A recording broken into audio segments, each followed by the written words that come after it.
Never go to a strip mall after all the stores are closed. My husband and I have a strange tradition. A few times a week we go walk around our local strip mall at night. It's a way for our kids to burn off some extra energy before bedtime. Just a quick little trip, then right to bed. Usually a few stores are still open, but tonight, since it was Sunday, everything was closed. Still, we got the kids out and headed for the brightly lit walkway. "Ah, look," I said, pointing to the open sign at the thrift store. My husband shrugged. "Maybe they're still open."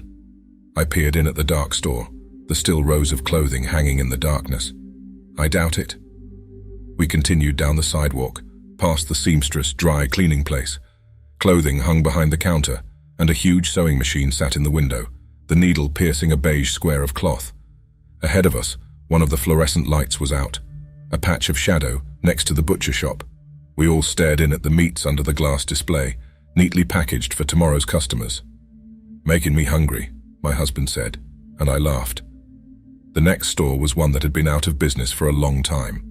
There was no sign, just a blank space of faded concrete, with the ghost of the words, "Barber." The windows were papered over, but they weren't always.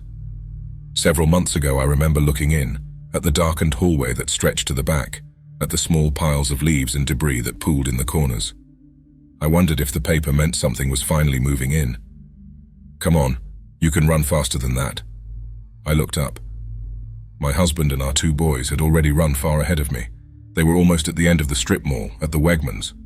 I took a final glance at the empty store, then ran after them. The Wegmans, which was usually open at this hour, was closed.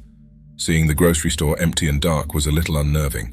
Usually it was bustling with shoppers, even late at night. We then turned around and continued back towards the other side of the mall, towards our car. But when we passed the empty store again, I stopped. There was a rip in the paper. I stared at the window, my reflection looking back at me. Then I leaned forward. The rip was small, only about an inch wide, but it was big enough to see inside. I leaned in, but I didn't see a dark, empty store on the other side. I saw an eye. I leapt back and screamed. My husband and the kids came running. I stared at the hole, but there was no one there, just darkness. I saw someone, I panted, pointing. "Someone's in there, watching us." I grabbed the kids' hands and broke into a run, nearly dragging them. My husband, confused, paused for a second, and then broke into a run after us. But as we passed the other stores, I saw things. The butcher shop. Someone was in there, standing at the meat table. His back was turned to us, but I heard the thump, thump, thump, as he brought the cleaver down on the slab of meat in front of him. Then the sewing shop. There was someone sitting at the sewing machine.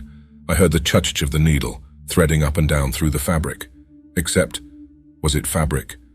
Because as we passed, I realized the beige cloth was such an odd color, pinkish beige, like the color of my skin. And then the thrift store. I caught movement out of the corner of my eye, shapes, shadows, people moving towards the front door, towards us. I pushed myself to run faster, my feet slapping against the sidewalk. The car was only 20 feet away, 15, 10. I pulled the doors open and forced the kids inside. Then I dove into the driver's seat, but as I started the car, my heart plummeted like an anchor. The strip mall was empty. I didn't see my husband anywhere. "David!" I screamed into the darkness, but there was only silence.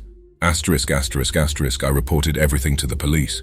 They didn't believe my story, but the more days that went by without him showing up, the more they had to admit he was actually missing.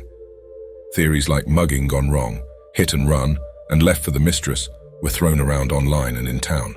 But I know the truth, so please, I beg you, never go to a strip mall after all the stores are closed, because as it turns out, the stores aren't closed at all.